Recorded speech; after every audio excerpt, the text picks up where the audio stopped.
عليكم. هنعمل مع بعض النهارده الكبسة، نعملها بالفراخ زي ما انتوا شايفين طالعة خطيرة. الفرخة اكنها مشوية بالظبط، مش مسلوقة خالص في حلة واحدة مع الرز، لا دي متبلة كلها نكهات تجنن. كل قطمة كده هتلاقيها بتدوب في البق وطعمها خطير. يلا على طول نبدأ ونشوف عملناها ازاي، ومعها سلطة الدقوس الخطيرة دي.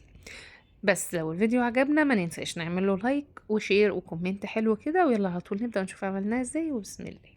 الفرخة بتاعتنا غسلينها كويس جدا وشطفينها بالمية حلو ومصفيينها وتمام التمام، جاهزة على التتبيل. معانا مية بصل، معانا فلفل، معانا بهارات فراخ، معانا ربع معلقة من القرفة، تمام كده. معانا الملح. خلاص على قد الفرخة، حجم الفرخة بتاعتنا المناسب لينا. هنتبلها بالتتبيلة البسيطة دي كده عشان خاطر تبقى نكهتها حلوة حتى لو هنسلقها. خلاص هنتبلها كويس، ندعكها من بره ومن جوه من تحت الجلد تمام التمام، ونشربها التتبيلة ونسيبها في التتبيلة دي ساعة 2 على حسب الوقت اللي عندنا والإمكانيات بتاعتنا. هنغطيها ونسيبها في التلاجة براحتنا بقى زي ما اتفقنا.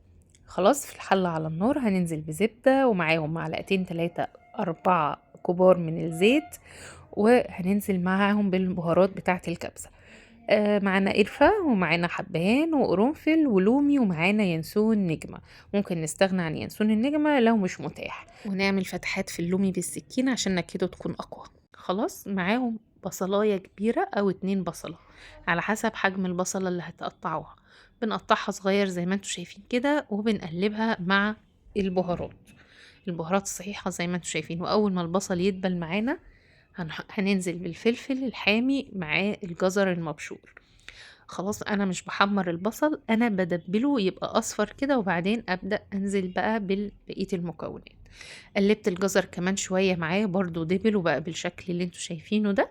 هنزل عليهم ببشر 2 طماطمايه، طماطمتين 2 بشرتهم برضو، وهنزل معاهم كده يتشوحوا بالظبط دقيقتين 2. وهعمل ايه؟ هنزل الفرخة بتاعتي. حابين تقطعوا الفرخة تمام، نصين او 4 زي ما تحبوا. انا حبيت ان انا اسويها كاملة المرة دي، وربطت رجليها عشان انا كنت نسيت ان انا اربط الرجلين. خلاص المفروض بقى نشوحها من كل الجوانب ونقلبها كده يمين وشمال. بس انا بصراحة خفت شكلها يبوظ، عشان انا محتاجة ان شكلها يبقى حلو، فانا ما قلبتهاش. لكن انتوا شوحوها حلو كده مع التتبيله الجميله دي، وبعدين هننزل عليها بالميه السخنه. البهارات بتاعتنا كركم معلقه صغيره، معلقه من بهارات الكبسة اللي بتبقى عند العطار، رشة برضو من القرفة، ومعلقة من الفلفل الأسمر. والبهارات دي يعني حسب ذوقنا وحسب الكمية اللي بنحبها هنضيف، عشان كل واحد بيحب مقدار للبهارات بتاعته زي ما يحب. خلاص المهم ان هي بهارات كبسة، ملح، فلفل، رشة من القرفة، عايزين تستغنوا عنها تمام. هنغطيها ونسيبها تستوي على حسب الحجم بتاعها، بس ما نسويهاش على الاخر، يعني نسيب فيها تكة كده عشان احنا لسه هندخلها الفرن تاخد لون وتكمل سوا عشان ما تتهريش مننا.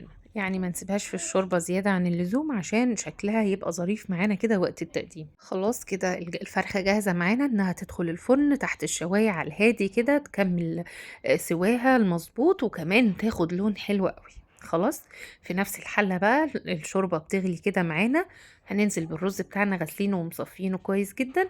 والمقدار كوبايتين الرز بياخدوا 3 كوبايات ونص من المية، وممكن 4 على حسب نوع الرز اللي احنا مستعملين. خلاص هنقلب الرز بقى مع الشوربة بتاعتنا كويس جدا، وندوق الشوربة ونشوفها محتاجة ملح تاني، محتاجة بهارات، محتاجة اي حاجة.